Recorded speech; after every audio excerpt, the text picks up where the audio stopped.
We'll move over from politics, and the tough terrain in Pokot South District that recently experienced mudslide is making it hard for humanitarian agencies to access the affected areas. Over 200 families are in dire need of basic supplies and are staying out in the cold as the rains continue to wreak havoc in the area. KTN's Marcy Kandie with the latest from West Pokot County. The roads that lead to Pokot South are in a deplorable state. We meet this government vehicle that broke down on its way to the mudslide scene. Due to the area's poor terrain, the only means of getting to the victims is walking there. Rivers have burst their banks, and it is a challenge crossing them. It takes us about 2 hours to get to the scene of the mudslide. About 20 families are stranded here after the recent mudslides. Kuna watu ambaye walifungiwa ndani. Kuna kamto ambaye iko walipasua sehemu mbili. Kuna upande huu na upande ule. Sasa kuna watu karibu 20 imewachiwa ndani katikati. Imebaki sasa na hawatatoka, hawezi puka pande ile wala pande ile. The good news, however, is that the group of 11 boys feared to be buried alive by the mudslides have been accounted for and have been moved to a different location.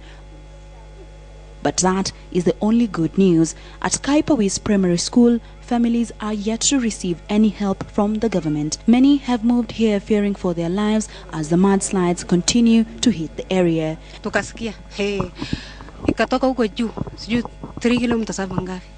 Ikakuja kushuka kutoka juu mpaka chini, karibu inatuangukia. Tunakaa tukisikia tukisema Mungu tusaidie. They have been here for 2 days now. They tell me neighbors are helping them with the much they can, but it's not enough for everyone. Mtoto yangu angalia kidogo. Nikamwambia mzee enda tafuta ukali kwa ile nyumba nyingine ya juu. Kufika huko nyumba hakuna, store ya mahindi hakuna. Yako imejaa.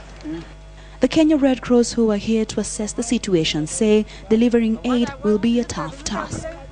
The response will be really a challenge because logistically the terrain is not very good. You have to climb the hills and valleys all through from the road. The weather in the area is posing a health risk, especially to children and the elderly.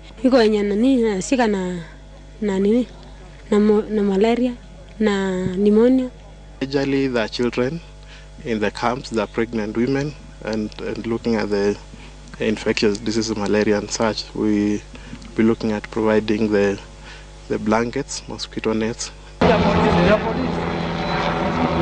A police helicopter was seen for a few minutes hovering the area and then leave.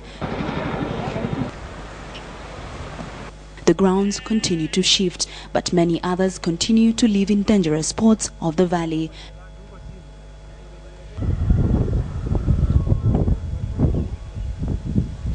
Many here tell us the government has forgotten them.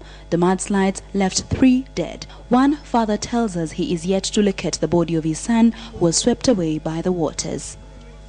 Behind me are these mothers who need to fend for their families. They've lit the fire, but there's no food to cook, no food to put on the table. Marcy Kandie reporting for KTN at Kaipawis Primary School, West Pokot County.